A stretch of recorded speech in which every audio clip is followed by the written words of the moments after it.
How's it going, guys? My name's Harry. Today we're jumping into After Effects and we're going to learn how to do this type of stuff.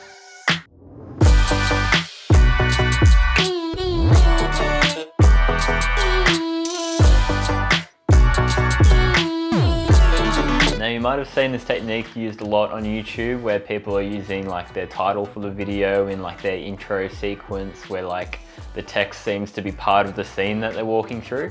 And generally it's just like a nice way to put titles into your videos and films. Basically what we're doing is that we're 3D tracking whatever we've filmed on our camera. And basically what this allows us to do is bring 3D objects into our footage and have it look like it was always part of the scene. So you can use this not only for like titles and text, but also for like compositing 3D elements such as things you might have created on the computer, like you might have modeled like a little character that you want to like crawl through your 3D space. Or like even simple things like a Polaroid picture that you've drawn on Photoshop and then you want to have that flying around or something. Like I did in my video, Don't Follow Your Passion, where I had tons of Polaroids kind of like floating around the room. And essentially this was just purely done with this technique, 3D camera tracking. There are a few things that you want to keep in mind though when you're filming for 3D tracking. One thing is that you need kind of a lot of detail in your footage and lots of edges, lots of points that can act as tracking points for the After Effects software to kind of work with.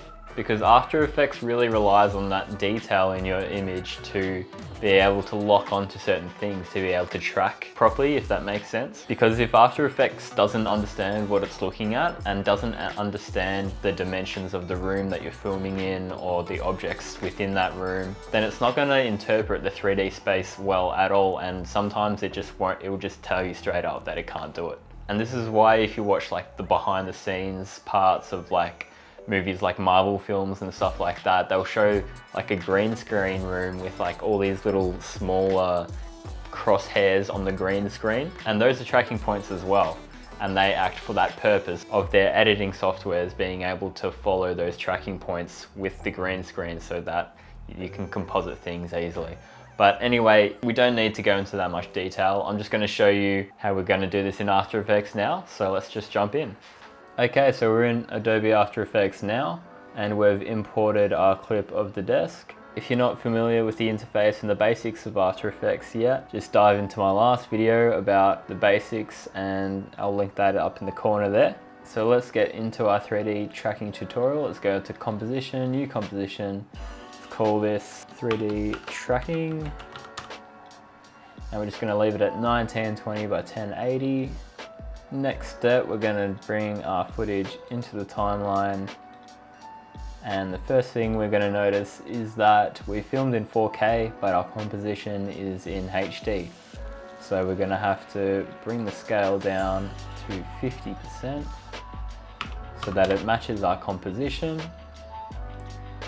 and then we're just going to play through our clip and cut out the bits that we don't want.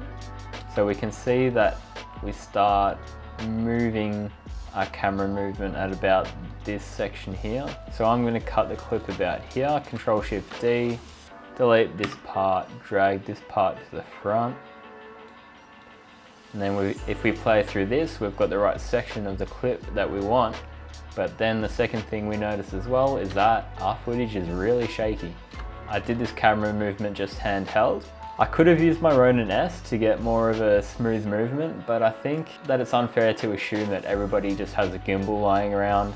And because this tutorial is more aimed towards beginners, I thought that I would just show you guys how to get a nice smooth looking clip if you don't have a gimbal. So what we're going to do to correct that issue is go into Effects and Presets, and you're going to type in Warp Stabilizer, but it's going to pop up anyway if you type in Warp Stabilizer, and we're just going to wait for that to do its thing. Okay, so Warp Stabilizer has finished doing its thing now, and if we play through this, we can see that it's looking nice and smooth.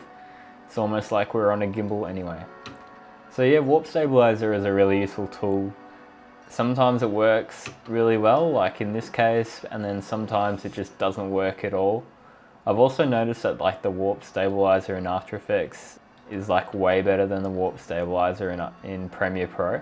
If I'm in Premiere Pro and I notice that Warp Stabilizer isn't quite working, I bring it into After Effects and it normally does the job much better. So to get the 3D camera track happening, what we need to do is go into this tracker menu here and hit track camera.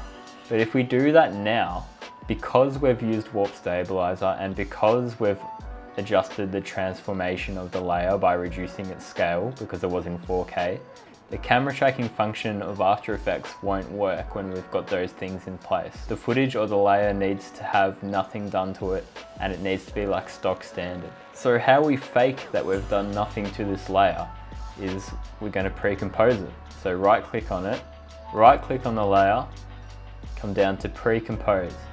And we just want to make sure that we have this option ticked and this box ticked here as well, which essentially just means that our new composition is going to be the same length as our layer. And we're just going to call this one stabilized footage because that's what we did. We stabilized it, hit OK. And now I'm going to bring this full screen again. And as you'll be able to tell, we've got like a new composition here and the effects have disappeared. The warp stabilizer has been hidden and all the transformations are at the stock value, at the default value. If we double click into our pre-composition, then you'll be able to see the layer we were working on before. When you create different compositions, they'll start to line up along this little bar here. So now what we're going to do is hit this track camera button and we're going to let After Effects analyze our scene and come up with a 3D tracking for it. Alright, so After Effects has completed its 3D tracking and we're going to notice our little tracking points that it's made for us. If we scroll through our footage with our playhead, you're going to see those tracking points following whatever After Effects has made them stick onto. And then if we sort of move our cursor around our footage, we can see the different planes that After Effects has determined is in our footage. And it's looking pretty accurate. So from here on, it's pretty straightforward. What we're going to do is create a 3D camera from our 3D tracking, and you can see that the 3D camera has appeared in our timeline here. And let's just insert any kind of 3D object into our scene. So if we wanted to add a title into our scene, we go up to the text function up here. We're going to type in something. And then what we're going to do is make this a 3D layer. And we do that by checking this little box here in our timeline next to our layer. So to make it appear where we want, what we have to do is go back to our camera tracking and we're going to select a tracking point like in the area whereabouts we want our 3D layer to go. So we right click on the point and we're going to create a null layer. A null layer is essentially just a nothing layer. The sole purpose of a null layer is just to give you an indication of location and orientation within the scene. So we go into our null layer, into the transform values, and we're going to copy the position and let's just copy the orientation as well. Control C, and we're going to paste that for our title layer. So Control V there, and then you can see that our little title has appeared next to the point that we've wanted. So let's go into the title layer, the transform values. Obviously we want the text to look a bit bigger, so we're going to bring up the scale. And then let's just use these arrows here to like put it somewhere that we think looks alright. With the layers themselves, we're just going to trim them down as well. Control Shift D, delete. And now let's have a look. And there you go, there's our title sitting perfectly in our 3D space. If we just shot in HD and we shot on a gimbal, so the footage was already smooth, we wouldn't have even needed to pre-compose first. So you can see that there's not many steps to this at all, and the result is pretty cool looking and it really steps up the production value of your videos. Maybe we want this to have a shadow. So you can see the shadows in this scene are kind of coming off to the right of the objects. So let's duplicate this, Control D, go into the transform values and orientate it so that it's facing this way, reduce the opacity. There's a little shadow as well. So there you have it guys, that's how we do 3D tracking in After Effects to get our titles looking nice and neat in our footage. But otherwise that's it for now. I'll catch you in the next one guys. Remember to subscribe if you like what you're seeing, like that video, and yeah, we'll catch you later. Bye.